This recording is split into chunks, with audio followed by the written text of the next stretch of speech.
Hi, this is the next video on the chapter 14 part 2 of exponentials and logs. So in the previous two videos we've been looking at y equals e to the x, so that is an exponential. So we've been looking at y equals e to the x. This is in base power equals answer form. Base e power x equals an answer that is y in this case. Okay, so that is in exponential form. Now we know that we can transfer from exponential form by undoing this, so working out the inverse of this, which is log form. So log to base a of the answer equals the power. So this is exponential form, and the inverse operation of that is the log. Okay, so you already know that. So just like we can write 2 to the x equals 8, we can write that as x equals log to base 2 of 8. Okay, so the base, and that's the answer. Now, if I wanted to convert that or find the inverse of that, then I would write that as x equals log to base e of y. So log with base e of y equals that power. Because e is special, then log to base e is also special. Log to base e we actually rewrite as ln, and that there stands for natural log or log natural. So this is an L rather than an I, so it doesn't say in, it says log natural, natural log. So on your calculator you have got the natural log button, and then the E is above that. That's because the E and the natural log are inverse operations of each other. Okay, so when we are converting from exponentials to log and the E is involved, then we need to remember to use natural log. Okay? So the first thing you need to know is, what does the graph of the natural log look like? Well, it's related to E. So just to remind you what E looks like, E looks like that. So E goes through 1 there and has got the x-axis as an asymptote. Well, if so that's y equals e to the x. If I wanted to sketch y equals natural log x, basically everything switches. So instead of y equals 0 as an asymptote, then the asymptote is going to be x equals 0. Instead of going through 0, 1 on the y-axis, it's actually going to go through 1, 0 on the x-axis. Okay, so everything's switched, so it's going to converge to the x-axis, to the y-axis, and go through 1 on the x-axis. So it's going to look a bit like that, and it converges as x gets closer and closer and closer to 0. So if I just rub out the purple one, so that's e to the x. So that is what y equals natural log x looks like.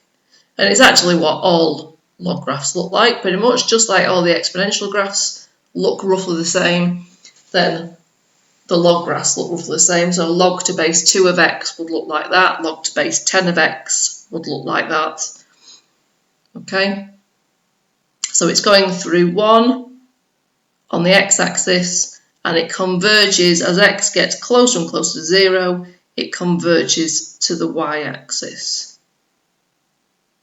Okay, so that's what y equals log x looks like, and you have to remember that as one of your standard ones that you've got to remember.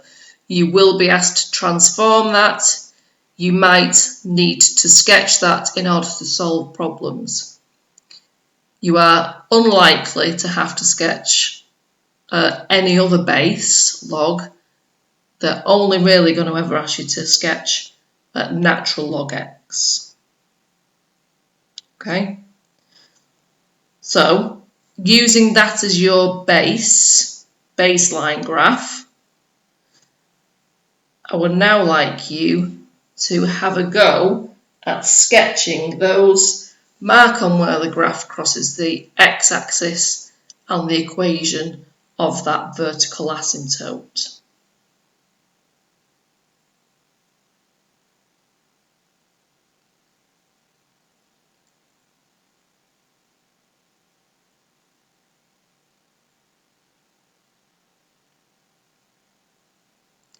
Okay, so here are the answers. That's what it should look like.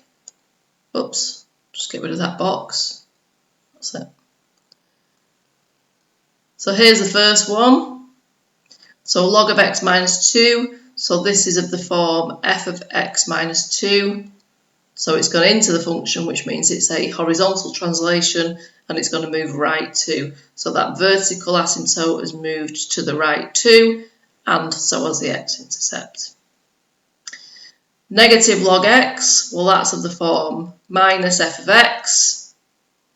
That's a reflection in the x-axis. So it's going through 1 still on the x-axis. The asymptote is still at x equals 0, but it's reflected in the x-axis. And then this one, this is a tricky one. So you should know, it's of the form f of 2x plus 3. So both a stretch and a translation has gone into that function notation. So what actually happens is the translation gets done first. So that whole thing moves to the left 3, which puts the asymptote at x equals minus 3. Then that gets halved. So you end up with your asymptote at x equals minus 1.5. And then in terms of the x-intercept, it moves left 3. So that moves from 1 to minus 2. And then that gets halved to minus 1, which is why it looks like that. Okay, you're going to be doing some more work on functions and more complex looking functions like that in the next chapter. Okay, what else do we need to do? Well, because we are now talking about natural logs, we need to review laws. Not only do you need to be able to sketch, you also need to be able to solve equations that involve e, that involve natural log, and then you need to be able to solve problems in the context as you've done in the previous video. Okay, so just as a recap, here is the laws of logs. So the first law, law 1, if you have the same base and you are adding two logs, then that's the same as log of a product. So, for example, this now, if you have log 2 plus log 3, because these are both natural log, both base e, so notice I'm just referring to it as log. It's because we're only going to be using natural logs throughout this topic, so I'm not going to keep saying natural log. Log 2, log to base e of 2 plus log to base e of 3 is going to be log to base e of 6. Okay, so same applies. Just because it's got a base e doesn't mean that it's any different. The second law, if you are taking away two logs with the same base, then that is the same as dividing. So log 8 minus log 2 is going to be log 4. 3 more. The next one, if we have log of a term with an index, then we can bring the index down to the front. Okay, so if you have log of 4 squared, you can say that's the same as 2 log 4. Likewise, if you have something in front, 6 log 2, you can say that that's log of 2 to the power 6, which is 64. Okay, so remember that works. They all work both ways. Log to base a of a is 1. So natural log of e. Log to base e of e. Natural log e, that's 1. So in effect they're cancelling each other out. And then the last one,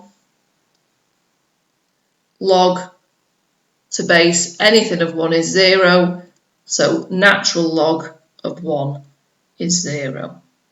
Okay, so all of those laws still apply for log to base e or natural log.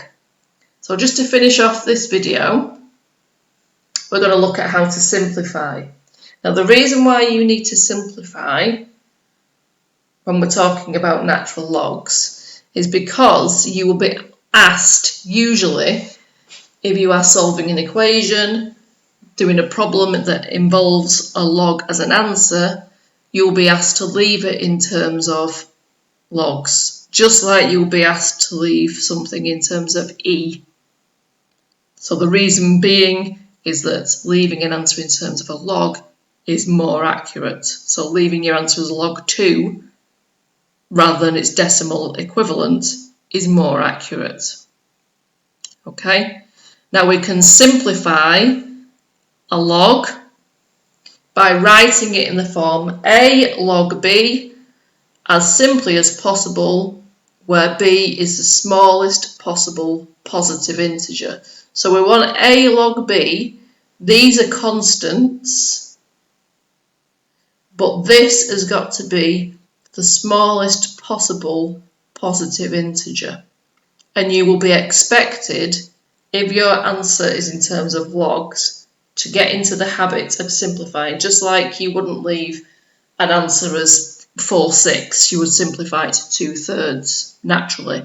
So you should always simplify as much as you can, just like you would be expected to simplify a third if it was possible.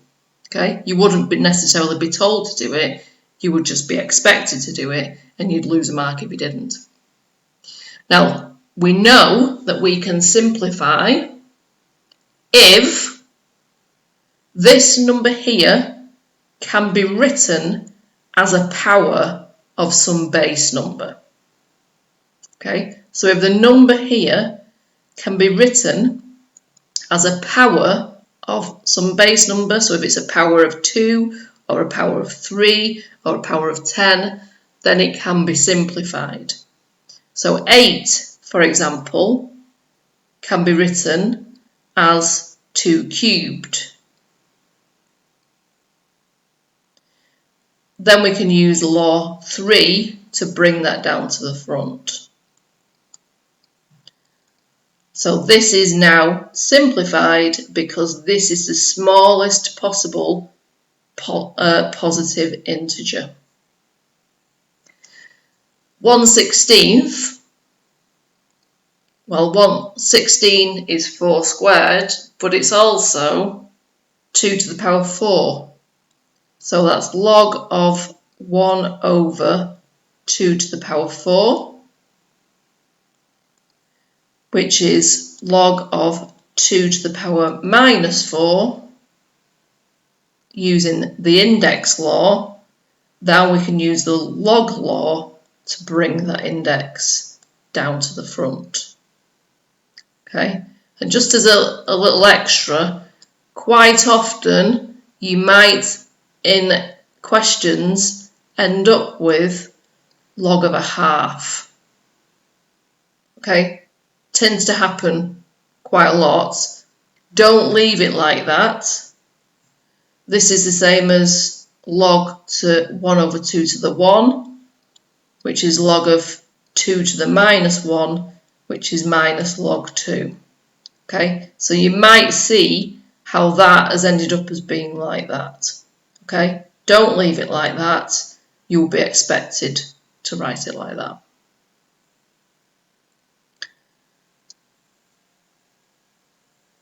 Okay, this one, log 4 plus log 9. Well, there's two approaches. Approach number 1, I'll do it in blue.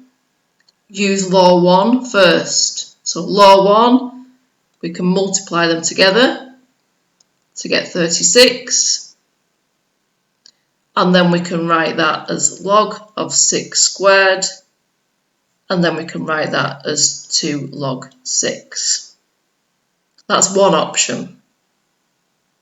The second option, which I will just do in red, if you look, this is 2 squared, and this is 3 squared.